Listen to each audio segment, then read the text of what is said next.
Hallelujah. स्वागत है आप सबका मेरी भविष्यवाणियों की पुस्तक में। तो आइए हम आज के पवित्र वचन को पढ़ेंगे जो कि परमेश्वर के दास प्रेरित अंकुर यूसुफ नरूला जी के द्वारा लिखा गया है।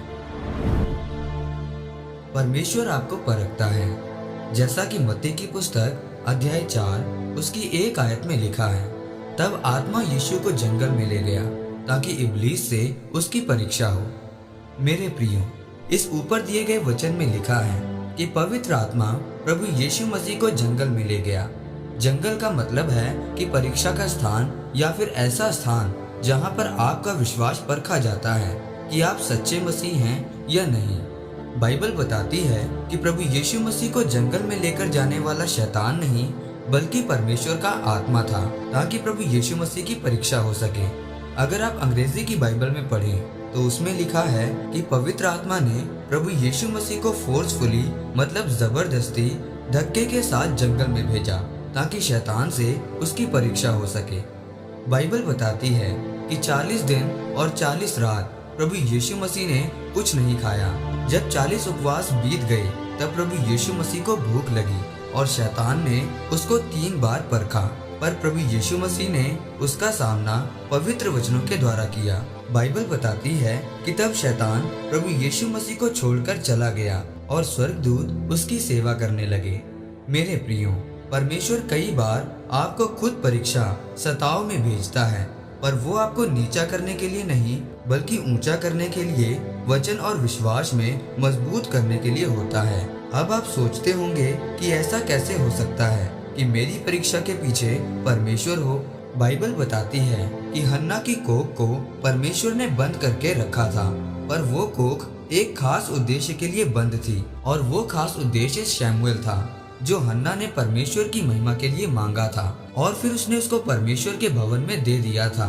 और फिर आगे जाकर शैमुएल ने ही दाऊद को मसा किया जो इजराइल का राजा बना। परमेश्वर में आने के बाद आपकी कुछ चीजें परमेश्वर की महिमा के लिए बंद हैं। जब वो परमेश्वर के ठहराए समय पर खुलेंगी तो फिर आपको समझ आएगी कि उनको परमेश्वर ने अभी तक क्यों बंद करके रखा था, क्योंकि वो आपके जीवन में महिमा को लेकर आएगी। अगर आप बाइबल में अय्यूब के बारे में पढ़ें तो बाइबल बताती है कि अय्यूब एक धनी व्यक्ति था और उसके पास बहुत ही ज्यादा संपत्ति थी।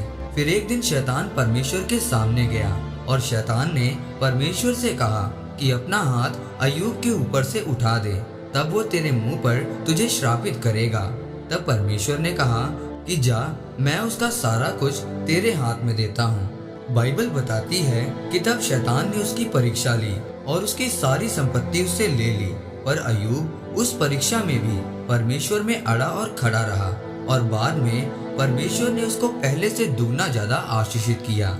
याद रखें, जब आपकी आशीष, आपकी गवाही आपके पास होती है तो शैतान उस समय सबसे ज्यादा तड़प रहा होता है। इसीलिए मेरे प्रियो, परीक्षा के समय में भी परमेश्वर और उसके वचनों पर खड़े रहें, और जब आप अड़े और खड़े रहेंगे तो आप गवाही के साथ वापिस आएंगे और ऊंचे किए जाएंगे।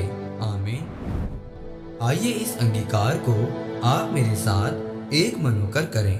सर्वशक्तिमान परमेश्वर, मैं आपके इस वचन के लिए आपका धन्यवाद करता हूँ।